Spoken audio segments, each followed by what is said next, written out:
ಶ್ರೀಮತೆ ರಾಮಾನುಜಾಯ ನಮಃ.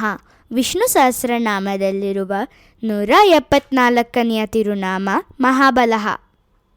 ಪಾಂಡವರು ಜೂಜಾಟದಲ್ಲಿ ತಮ್ಮ ಸರ್ವಸ್ವವನ್ನು ಕಳೆದುಕೊಂಡಾಗ ಅದರಲ್ಲಿ ಅರ್ಜುನನ ದಿವ್ಯ ಬಿಲ್ಲಾದ ಗಾಂಡೀವವೂ ಸೇರಿತ್ತು.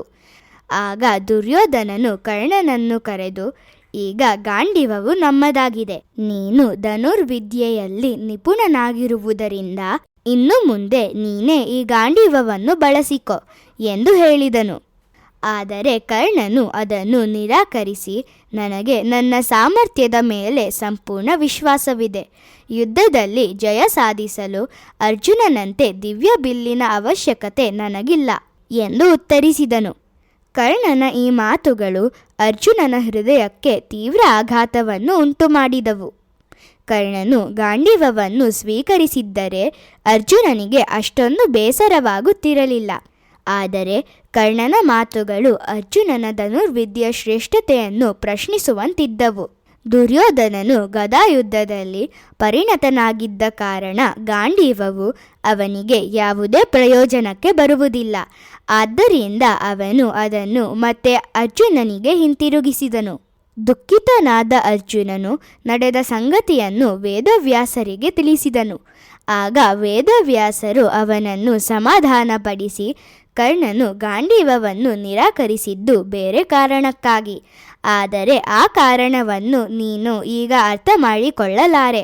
ಸರಿಯಾದ ಸಮಯ ಬಂದಾಗ ನಾನು ಅದನ್ನು ನಿನಗೆ ತಿಳಿಸುತ್ತೇನೆ ಎಂದು ಹೇಳಿದರು.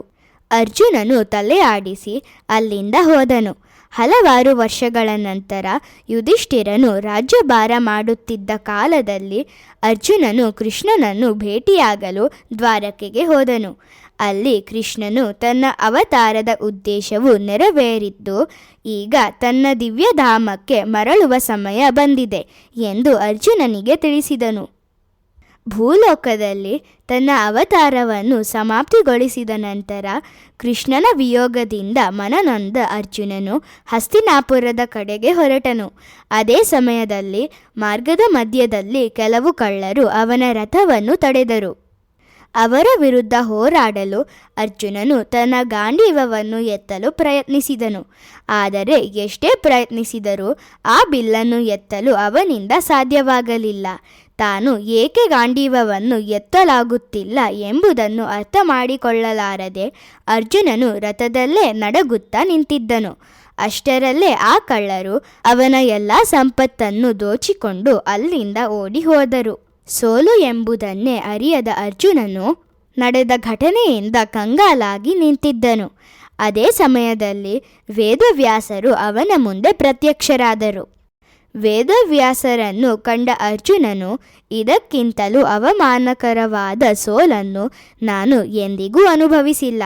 ಅನೇಕ ರಾಜರು ಮತ್ತು ಮಹಾವೀರರನ್ನು ಸೋಲಿಸಿದ ನಾನು ಇಂದು ಕೆಲವೇ ಕಳ್ಳರ ಮುಂದೆ ಅವಮಾನಕ್ಕೊಳಗಾದೆ. ನನ್ನ ಸ್ಥಿತಿ ಎಷ್ಟರ ಮಟ್ಟಿಗೆ ದುರ್ಬಲವಾಗಿತ್ತೆಂದರೆ ನನ್ನ ಗಾಂಡೀವವನ್ನೇ ಎತ್ತಲು ಸಾಧ್ಯವಾಗಲಿಲ್ಲ ಎಂದು ದುಃಖದಿಂದ ಹೇಳಿದನು. ಆಗ ವೇದವ್ಯಾಸರು ಅರ್ಜುನನನ್ನು ಸಮಾಧಾನಪಡಿಸಿ, ಇದನ್ನು ಸೋಲು ಎಂದು ಭಾವಿಸಬೇಡ. ಇದು ನಿನಗೆ ದೊರೆತ ಒಂದು ಸಂದೇಶವೆಂದು ಭಾವಿಸು. ಕರ್ಣನು ಅನೇಕ ವರ್ಷಗಳ ಹಿಂದೆ ಗಾಂಡೀವವನ್ನು ಏಕೆ ನಿರಾಕರಿಸಿದ್ದನೆಂಬುದು ಈಗ ಅರ್ಥವಾಯಿತೇ ಎಂದು ಕೇಳಿದರು. ಅರ್ಜುನನು ಯೋಚನೆಯಲ್ಲಿ ಮುಳುಗಿದ್ದಾಗ ವೇದವ್ಯಾಸರು ಅವರ ಮಾತನ್ನು ಮುಂದುವರಿಸುತ್ತಾ, ಕೃಷ್ಣನ ಅನುಗ್ರಹದಿಂದಲೇ ನಿನಗೆ ಗಾಂಡೀವವನ್ನು ಸಾಮರ್ಥ್ಯದಿಂದ ಬಳಸಲು ಸಾಧ್ಯವಾಯಿತು. ಆ ದಿವ್ಯ ಬಿಲ್ಲಿನಿಂದ ಬಾಣಗಳನ್ನು ಪ್ರಯೋಗಿಸುವ ಶಕ್ತಿಯನ್ನು ಕೃಷ್ಣನೇ ನಿನಗೆ ನೀಡಿದ್ದನು. ವಿಜಯನಾದ ಕೃಷ್ಣನು ನಿನ್ನ ಜೊತೆ ಇದ್ದ ಕಾರಣದಿಂದಲೇ ನೀನು ವಿಲ್ ವಿಜಯನ್ ಎಂದು ಪ್ರಸಿದ್ಧನಾದೆ. ಈ ವಿಷಯವನ್ನು ಕರ್ಣನು ಚೆನ್ನಾಗಿ ಅರಿತಿದ್ದನು. ಕೃಷ್ಣನ ಅನುಗ್ರಹವಿಲ್ಲದೆ ಗಾಂಡೀವವನ್ನು ಎತ್ತುವುದು ತನ್ನಿಂದ ಸಾಧ್ಯವಿಲ್ಲ ಎಂಬುದು ಅವನಿಗೆ ತಿಳಿದಿತ್ತು.